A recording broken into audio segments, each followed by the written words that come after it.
Okay, so good afternoon, everyone. Once again, like we had decided in the last class, we'll start with the circulatory system, which is a part of the human anatomy and physiology unit. Uh, Hopefully, this will be more and more interactive, and you will have more and more questions. So, as usual, I have kept this syllabus content here on the first slide so that you all can refer to it without going back to document every time. So again, I will not tell you anything here as such. So we'll be directly starting with the first topic within the circulatory system, that is body fluids. Now, most of this content of this topic you would already know by and large, but just maybe as a revision we need to go through this. So body fluids, they include your blood, lymph, milk and saliva. Commonly what you would know or you would say is blood, milk, saliva, tears, sweat and so on. But there are quite a few body fluids which are present within the body. They can be either circulating or non-circulating, and based on that we can classify them as well. But these blood, lymph, saliva, milk, they are produced in the body, and like I said, they can either circulate throughout the body or they are secreted outside.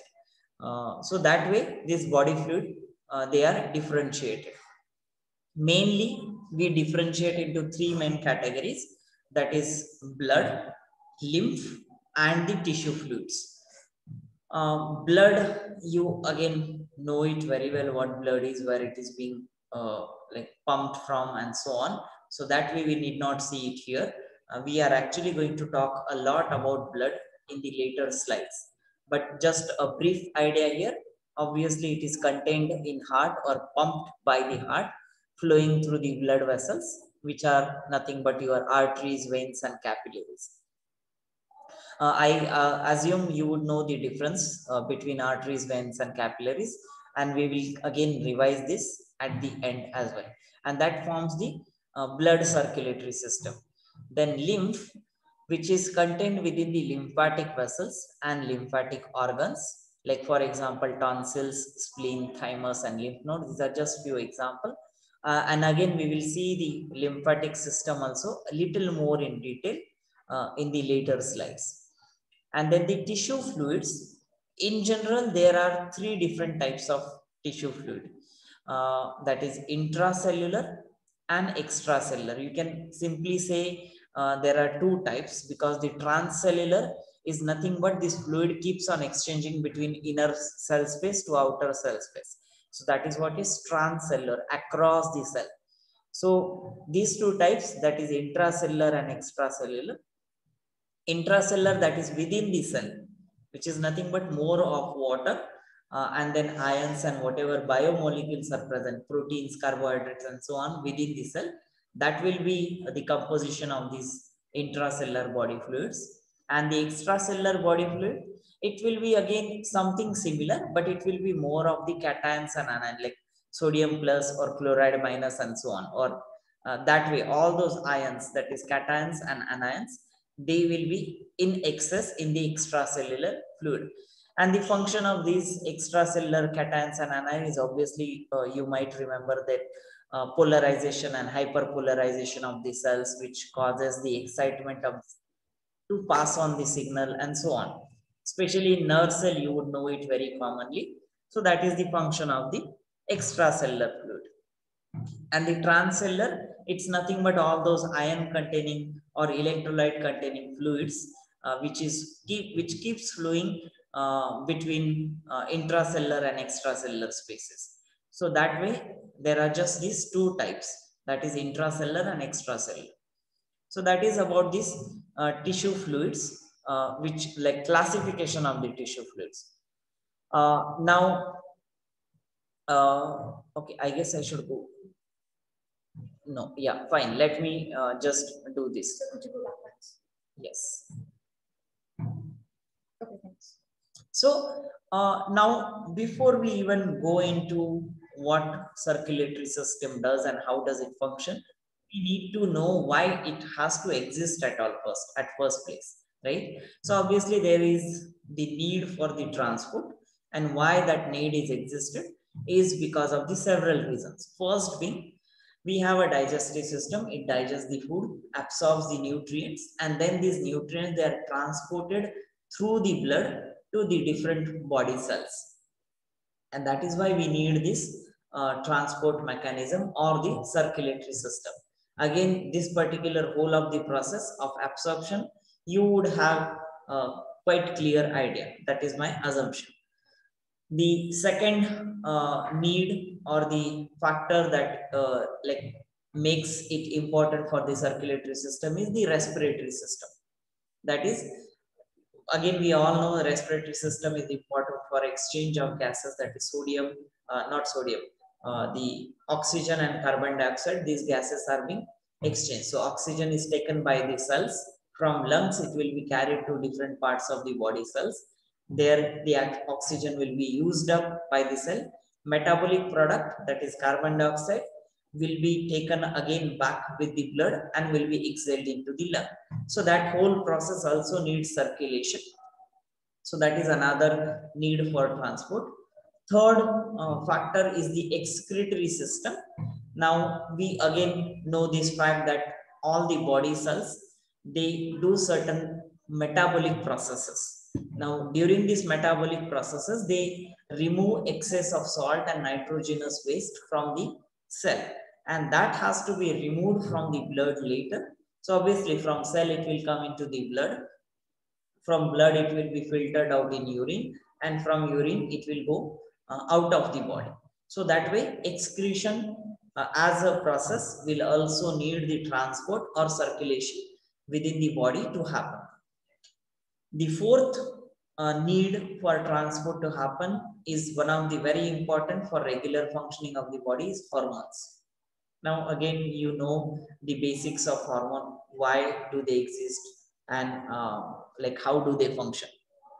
So majorly in case of these endocrine hormones, that is the hormones which are secreted directly into the blood, they need to be carried to their target action site, right? So they are secreted at one place and they are targeting at some other place. For example, oxytocin. Oxytocin is secreted by the pituitary gland, which is located in the region of the brain, that is at the base of the brain. From there, it goes and acts on the uterus during the childbirth or during the pregnancy time. It will go and act on the uterus, causing the contraction of the uterus. So ultimately, baby will be pushed out of the body of the mother. So that way, the secretion happens at one place, target site is somewhere else, and for this hormone to get carried to that target site, needs certain medium or transport mechanism, and that is what is provided by the circulatory system. And that is just one example. Another example can be adrenaline, like it gets secreted in the adrenal gland, which is located right next to your kidneys, right? And from there it has to go and passed on to all over the body cells. So that way the secretion site and the target site are different, so they will need certain carriers, and that is the circulatory system. And the last and again another most important factor is the destruction of the pathogen, that is giving the immunity to the body. You know, we always keep on facing lot of pathogens. Pathogens are nothing but disease causing bacteria or virus. Now the moment we come across these different pathogens in our body, then they have to be tackled so that they do not create infection. Otherwise even a single copy of the this bacteria or virus would have caused the disease or any particular disorder within the body. That does not happen because the immune cells, they take care of this pathogen, they literally kill them and they remove them out of the body. So that is one of the function, and that is why we need a circulatory system as well. So these are the five major points, that is digestive system, respiratory system, excretory system, endocrine system with the hormonal actions, and the immunity of the body as such. So that these five factors, they dictate the need for the transport or need for the circulatory system within the body. Now, if we have to define the circulation as a process, again, this would, I assume you would know this fact as well. It is nothing but the movement of the blood through the blood vessels of the body, and that will carry the nutrients as well as gases along with it and removes the waste from the different parts of the body. So in simple language, the blood will carry certain nutrients as well as gases to the cells, give it to them, take whatever metabolic waste is there from the cell and bring it back to the kidneys, filter it out and remove it from the body. So that whole process is circulation. Now in general, okay, no, before I go, does anyone have any question here? Yes. What happens to the body if the nitrogenous waste is not excreted? If the nitrogenous waste is not excreted from the body, then it keeps on accumulating and it creates certain symptoms which we call as metabolic disorders, right? Which ultimately increases the metabolic stress on the body. So there is certain pH or optimum amount of everything that is required for a particular cell or enzyme to function. If that is not present, nitrogen in excess changes the pH of the cell. So ultimately all the metabolic functions, they get affected. Ultimately the metabolism itself will not happen properly and cells will start dying. So that is the outcome, final outcome. So like after a time the body will die. Yeah, but not necessarily. Always it just shows sometimes symptoms because body has different mechanisms to take care of all these excess amount. In rare of the cases, but yeah, it can happen, the death of the person. Okay, then in general, there are two types of circulatory system in the animal section or the living organisms as such. That is called as closed circulatory system and open circulatory system. Now, closed circulatory system is something in which the blood will circulate through the blood vessels. That is a completely closed, end to end it is closed. There are no openings or nowhere the blood is going out of the blood vessels as such. So that way they are always closed or they are completely within one particular unit. And for example, like in vertebrates, what we have in human or most of the vertebrate animals, there are these closed circulatory system. That means they will have heart as it is shown in the diagram here. They will have a heart, they will have different blood vessels and they will have smaller branches of those blood vessels. And that way it will keep flushing the blood out of the heart and bring it back to the heart. So this is like kind of going in circle, and that way this is a closed circulatory system. It's like a circuit, complete circuit, and that way we call it a closed circulatory system. Even in this case of this reptile or the vertebrate animal that is being shown here, you can see there are these auxiliary hearts being shown. Now, auxiliary hearts does not mean literally that this species will have many hearts. It is nothing but a simple tubular structure. Like you can see, one side, it's like a, you would know this, like a stick-like balloon, like an elongated balloon. When you press it at one point, the air goes to the other side. It moves to the other side. It's something like that. So these auxiliary hearts, these are not completely developed heart like humans, but these are simple tubular structure where they will still do the function of contraction, relaxation within those heart structure. And that is the another example of closed circulatory system. Just one fact here, that this white part is shown here, that is just the skin of this animal that is being shown. Does not mean that there are no blood vessels in this part. This is just the opened up area, just a clarification. And the second type of the circulatory system is the open circulatory system. In this, actually the blood flows through the open spaces. For example, cockroach or most of the insects, or this mollusk, which is nothing but like your snails category. All of these, they have blood flowing through them into open body cavities. Like if you have ever killed a cockroach or so, Miss, I'm sorry, but like if at all you would have done that, then you will know that literally the blood doesn't really come out much, because it is, first of all, it has a very short clotting time, and secondly, because the blood flows through open cavities, it gets mashed up with the tissues, and then you don't really see the blood there. So that way, it's the, it's the open circulatory system in these kind of insects.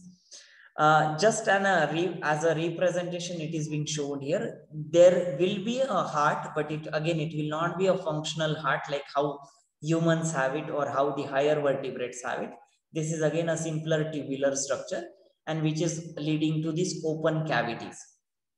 Like let's say you have a bigger pipe, and from this bigger pipe you have smaller outlets of in terms of pipe, and then from that bigger pipe the blood is flowing through into the smaller vessel like structure into the open cavities, and then it again goes back to the heart, and then again it is being pumped into these open spaces. So that is the open circulatory system.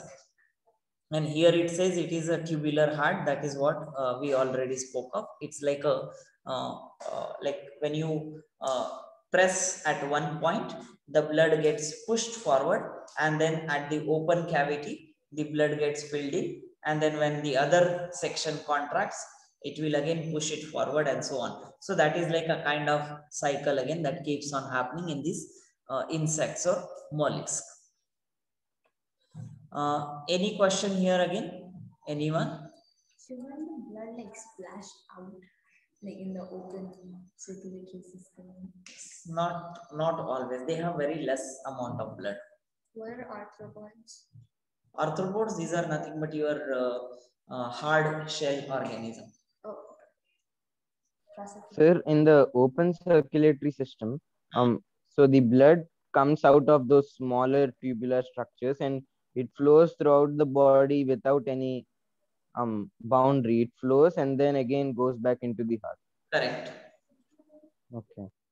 So let's say, for example, in my stomach area, there is all empty space. So the blood from the heart, it will go and open up into the stomach area. And then at one point, there will be small pipe-like structure, which will again bring it back to the heart. Something like that. Now that was a human example, but you imagine the same in the insect category. Okay. Okay, so these are the two types of the circulatory system. Now, just with respect to the non-circulating body fluids. So whatever we spoke so far was more of the circulation in nature. Now, there are body fluids within our body which are non-circulating, and most of these we already know. Like for example, tears, they are secreted by the lacrimal gland, and these lacrimal glands, they are actually present at the corner of the eye. So on the sides of your face, at the corner, just above the eye structure, that's where the lacrimal glands are present. So like below the end of the eyebrows. So that's where these lacrimal glands are present. What? It's present here also. No, lacrimal glands are present here. This part. Then saliva, of course, you know, salivary glands, which is located at the end of the jaws, at the base of the oral cavity. So, and that secretes saliva, which contains a lot of enzymes and so on, which kind of digest some part of the food that you are eating. Tears in general also, they have a lot of water, they have more of salt, and they also have lysozyme content, so that they can also kill some germs or bacteria if at all they are present. Then breast milk, again this is secreted by the breast, or what we call in biological language mammary glands in the females. Then bile is again one of the digestive juice that is secreted by the liver. Semen, this is secreted by the testis, specifically in the males, which is a sexual gland. Then mucus, like mucus, it is in most quite a few body cavities, like for example nasal mucus that we already know, or in the esophagus we have mucus. or in the anal cavity, or even the rectum has certain amount of mucus, or the vaginal cavity has certain mucus. So all these body cavities, they have certain type of mucus. The composition of mucus will vary. Some will have more polysaccharide, some will have less polysaccharide, and so on. But that does not matter. In general, these body fluids, like a mucus, they are present in different body cavities as well. This term might be new to you, amniotic fluid, which is present within the uterus. Now, we already know when the baby grows within the uterus of the mother, it is enclosed in a particular cavity, and that is called as amniotic cavity. So within the uterus itself, there is another layer which is called as chorion or chorionic cavity, and within this chorionic cavity, there is another membranous cavity that is called as amniotic cavity, which is right next in the vicinity of the baby. So right outside the baby or baby skin, there will be this amniotic fluid within the amniotic cavity, and that is present within the uterus. Function of this amniotic fluid is to provide nutrition in the earlier stages of the embryo growth, so that the embryo grows normally. And gastric juice, again, you know of, it is involved in the acid as well as other enzymatic secretion in the stomach, so that it can digest the food.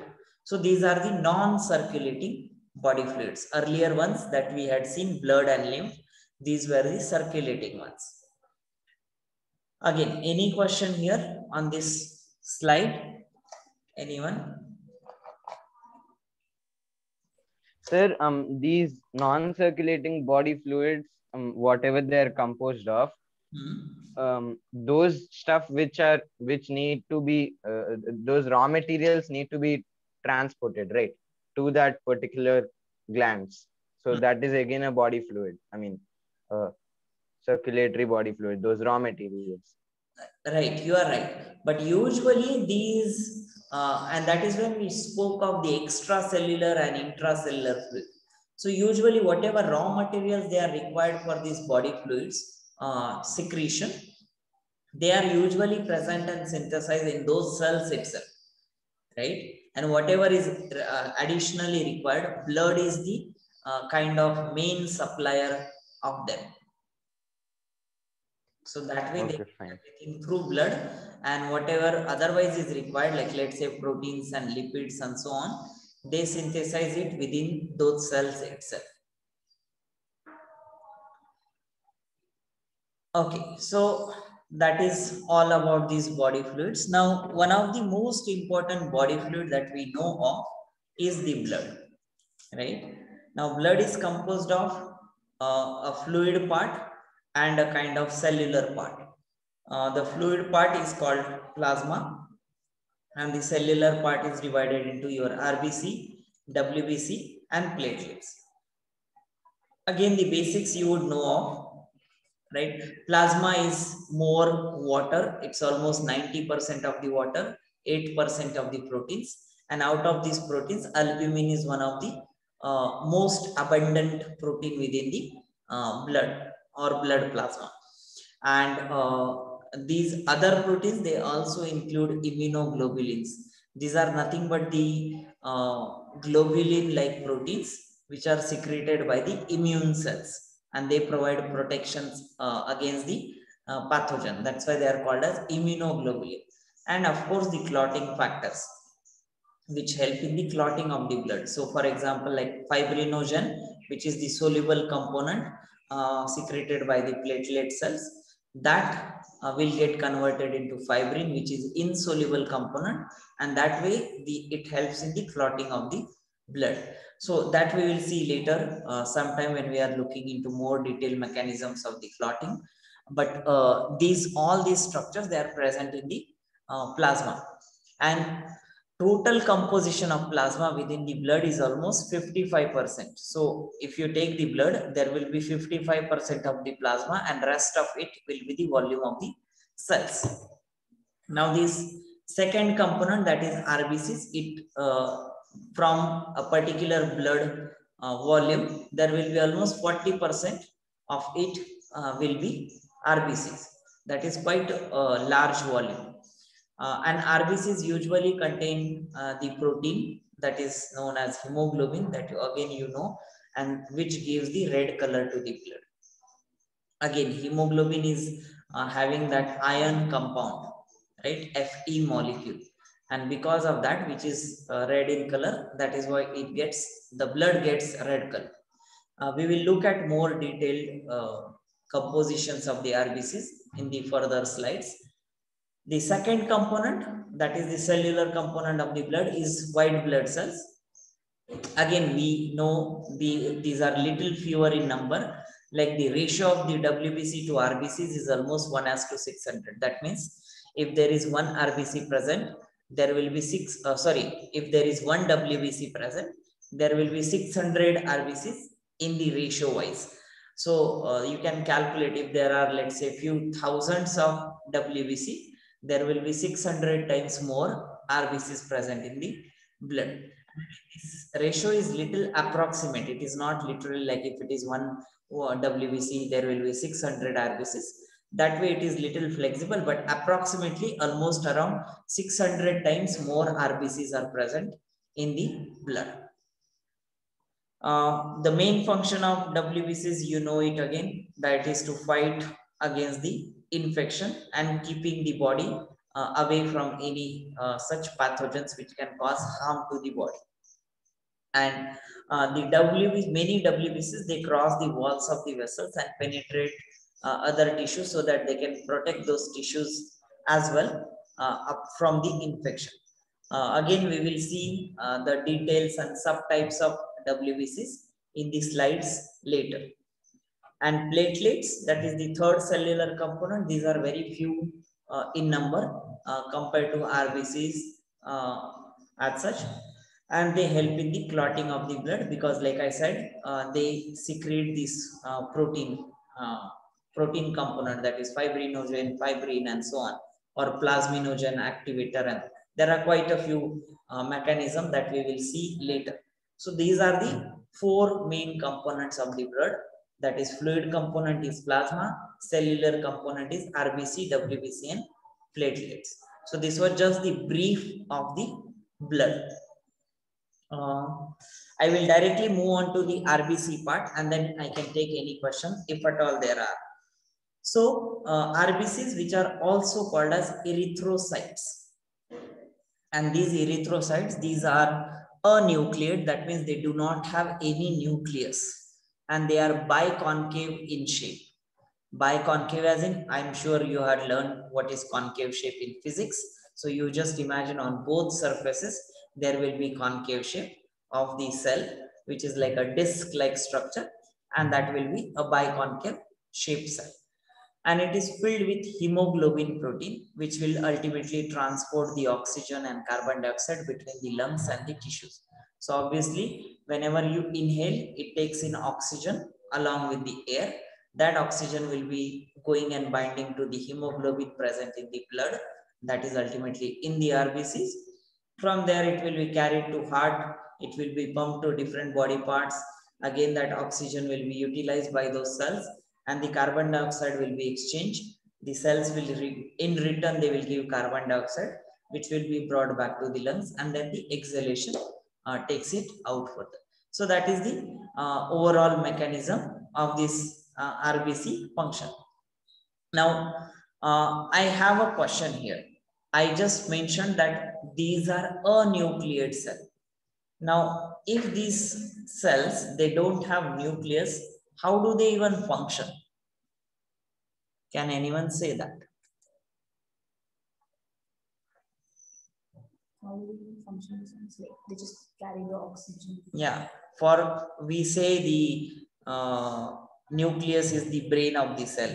Without nucleus, the cell cannot function, right? Now, this is clearly an exception.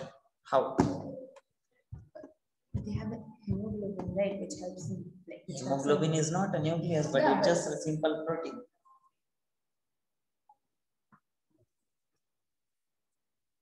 Anyone, or shall I take some names?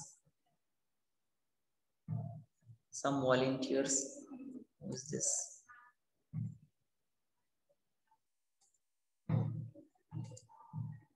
Yati, do you want to try answering?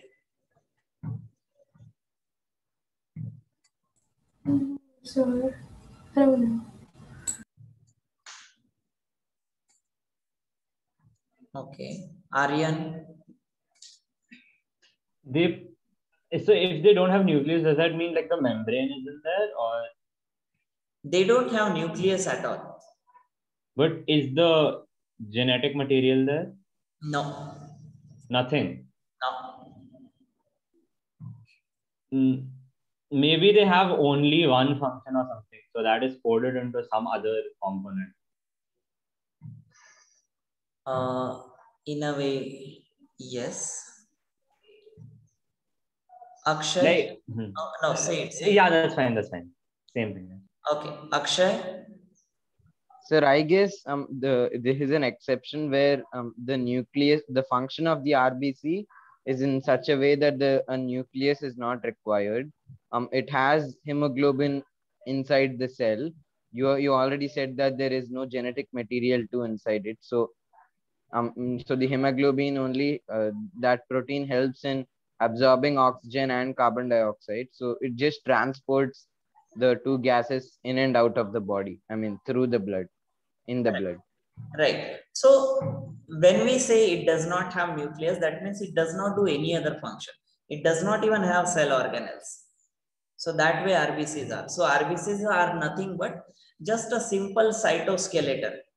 Cytoskeleton, what I mean is the proteins and lipids or whatever they are making the backbone of the cell, that is what is erythrocyte.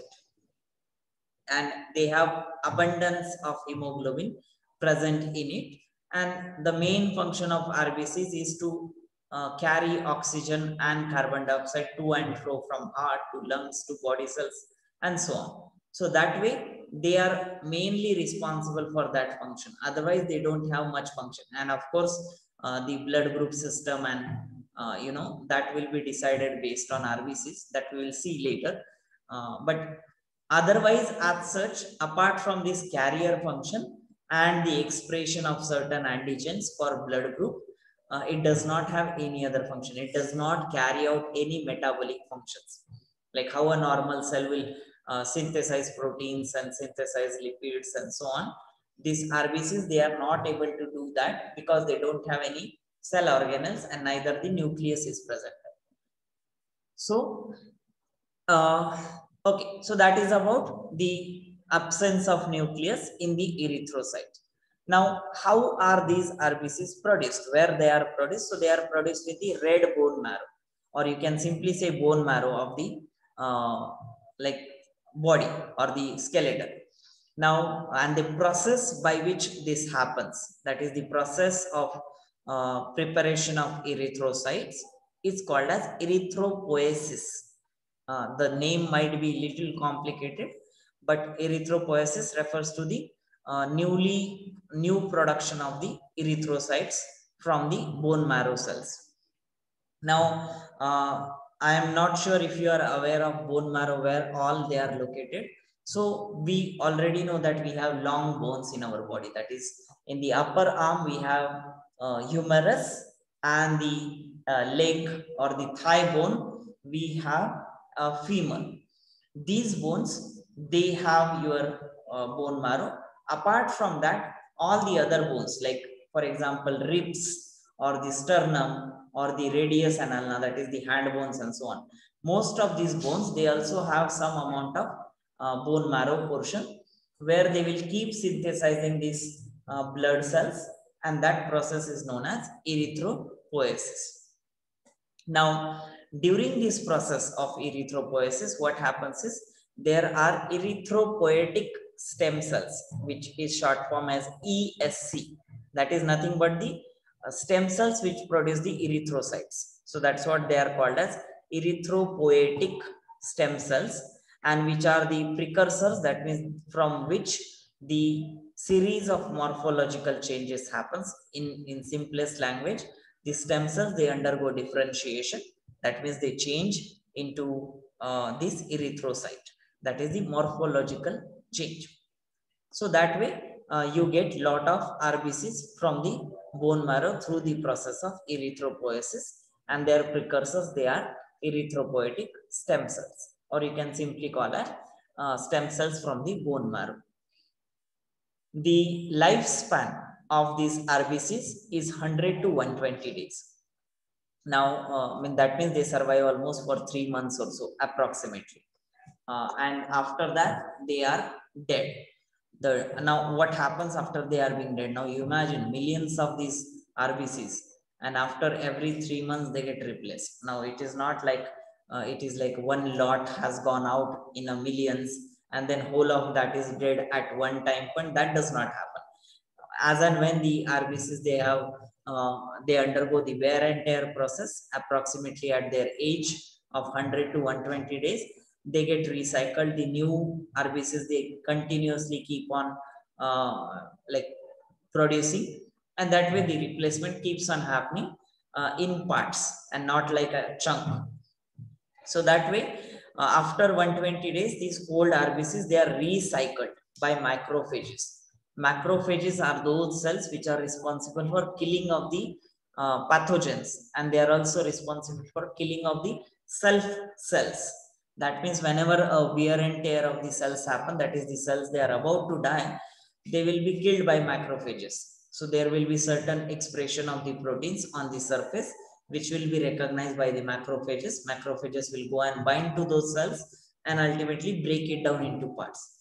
Now here, it specifically says old RBCs are recycled. It is not saying they are removed, they are recycled. What does this mean is, like I said, RBCs, they are more cytoskeletal in nature. That means they have certain proteins, certain lipids and things in their like cell, and they don't have any like cell organelles as such. So that means whatever these proteins are present in the cytoskeleton, they are broken down into pieces, and then they are again taken up by the organs like spleen, liver, bone marrow and lymph nodes, and that way they will again be utilized in the synthesis of new RBCs. So that's why it is said as recycled. It is not removed, but it is recycled. And of course, whatever is in excess, that is removed. But majorly the part of RBCs, that is the dead RBCs, that is recycled in synthesis of the new RBCs. And that is done by the macrophages. And this particular system is called as reticuloendothelial system. This is out of syllabus, but I have just added it here for your information that this particular system is called as reticuloendothelial system. Now, the function of RBCs, again, just a brief line, that is the gas exchange and transport between the lungs and the blood and tissues, that is like oxygen and carbon dioxide exchange, and another important function in determining the blood type. Now, how is this blood type determined? We'll see here. So, the cell membrane of the erythrocyte is a lipid bilayer. Bilayer, as in it is present in two different layers. So there is a there are these two layers of the lipid which contains different types of membrane protein. First one is integral membrane protein and the peripheral membrane protein. Now the integral membrane proteins are the ones which expresses the antigens for the blood group, and that will decide the blood group of an individual. And the peripheral peripheral proteins, they give elasticity to the these RBCs, and that way the RBCs, they are allowed to pass through even the smallest of the capillaries, and that is the main function of this peripheral membrane protein. Integral membrane protein expresses antigen for the blood group. Peripheral membrane protein expresses like the proteins which are elastic in nature and also giving strength to those RBCs so that they can squeeze through the smallest of the capillaries within the blood. So that is all about RBCs. Just to briefly explain you how the blood group system works here. So let's say, for example, there is a person with, we know that there are 4 blood groups. There is A, B, AB, and O. And then there are, of course, positive and negative. So positive and negative, I will come back later. But for simplicity, let's assume there are these 4 blood groups. That is A, B, AB, and O. So the person with A blood group, on the RBCs of that person will have A antigen, and that is why that person will have A blood group. Similarly, person with B blood group will have antigen B on the RBCs of that particular individual. Person AB, person with blood group AB will have both the antigen, that is A as well as B, and that is when these RBCs will have both antigen, and that person's blood group will be AB. And the person with O blood group will not have any antigen, that will be without any of these A or B, or surely not both them. So that way, O blood group person does not have any antigen on its surface, and that person's blood group will be O. Now, what is this positive and negative when we talk of? This is coming to us, like it is called as rhesus monkey, or rhesus factor, that is RH factor. If it is present in the RBC, that is called as RH positive. If it is absent in the RBCs, that is called as RH negative. And why it is called as rhesus factor? Because it is first found in the rhesus monkey and apart from the human, and that is why we still like use that RH as the short form for that rhesus factor. So along with this AB and O, we have then A positive, A negative, B positive, B negative. That means blood group A with RH factor, that will be called as AB, positive. Blood group A without RH factor, that will be called as A negative, and same is the case with other blood groups. So that way we have blood group system which is commonly known. Apart from this commonly known blood group system, we also have quite many other blood group system that we don't use otherwise. So for example, there are other proteins like protein M and protein N, which creates the MN blood group system, which probably you may not even have heard of. But these antigens, like antigen M and antigen N, if they are present, they will respectively have blood group M or blood group N. And if both are present, it will again be blood group MN. So that way, but we don't use it because they are not clinically significant. Reason being, they don't show any cross reactivity. Like for example, commonly you would know, like if you transplant or transfuse the blood from A blood group person to B blood group person, they will immediately show immune reaction or allergic reaction, or what we simply call as cross reactivity, or in severe terms it can be called as anaphylaxis. So that way, this MN blood group system does not show much of the cross reactivity, and that is why they are not clinically significant.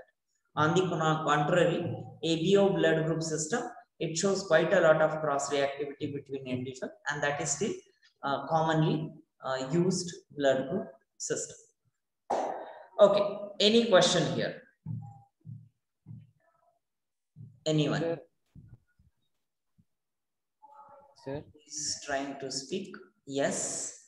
sir, what about the HH blood group? I mean, it is a very rare blood group, but it is also there, Yeah. right? So in general, this blood group is managed by more than 40 to 50 antigens. So that way you will find several other blood group types. But like I said, they are not really clinically significant. Reason being, they don't show much of the cross reactivity. And that is why they are not used in the like regular system. Otherwise, they do exist. And there are not just this ABO, MN, and H that you mentioned. There are quite a few, like almost 40 to 50 antigens are there. Sir, another question, does genetics play a role in this type of blood group? Yes, a lot of it. So, for example, blood group system is specifically like regulated or controlled by 3 genes in our body, and that particular type of behavior, like we had studied a Mendelian behavior, like you have only one character and a pair of gene, right? So that means you can have only tall gene or short gene, or both tall, both short, and so on, right? So there are always 2 copies of the gene which are regulating one particular phenotype.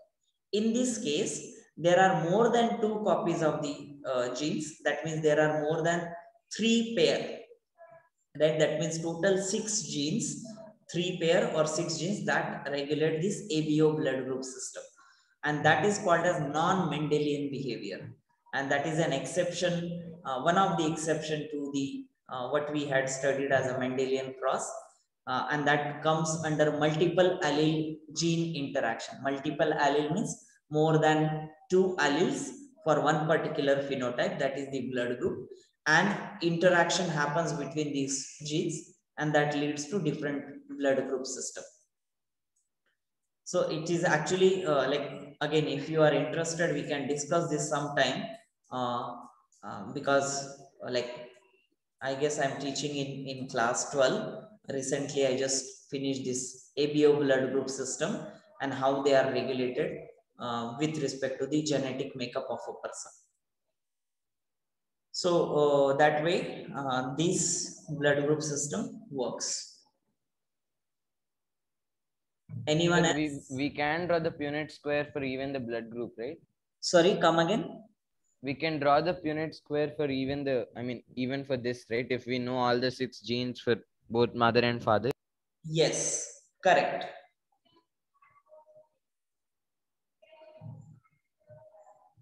So usually, like in the last class, someone had asked question. I don't remember who asked, but they had asked a question of like what happens to the surrogate mothers in such cases.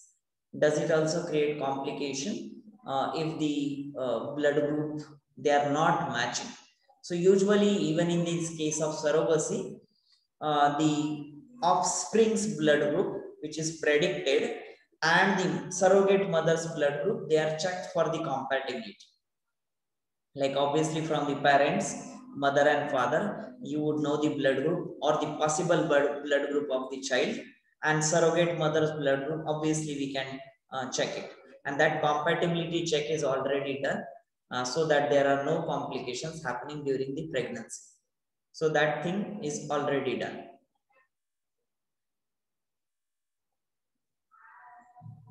So, Yes, someone else. yeah, sir, it's Deeta. Sir, in general, can like the parents' blood group be different and the child's blood group is totally different from the parents? No, say it again.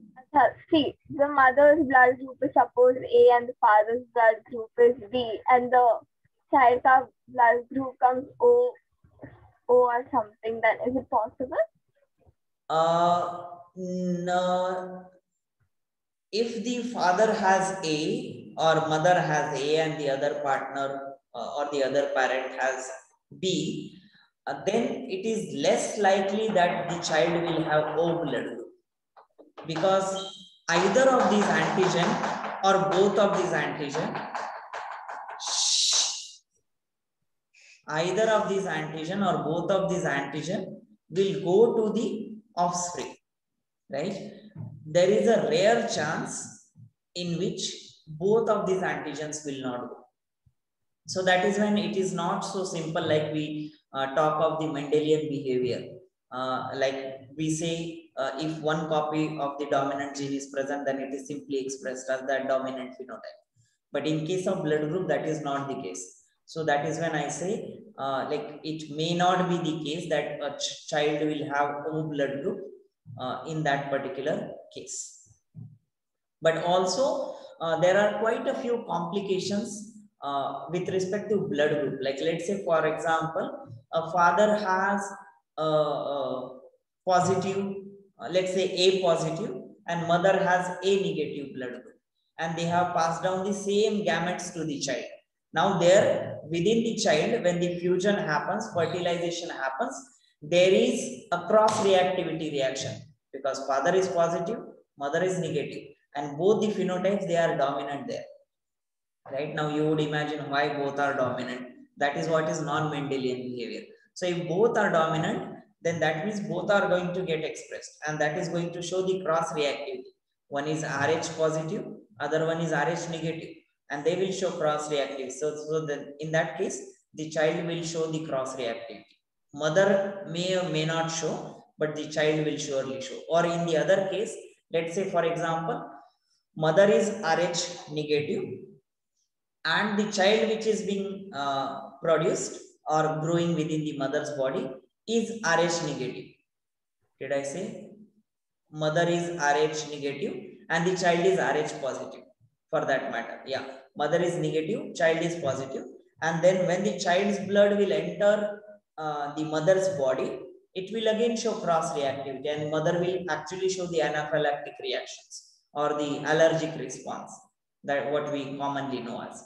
So these kind of complications can also occur based on what genes are getting involved in the blood group formation.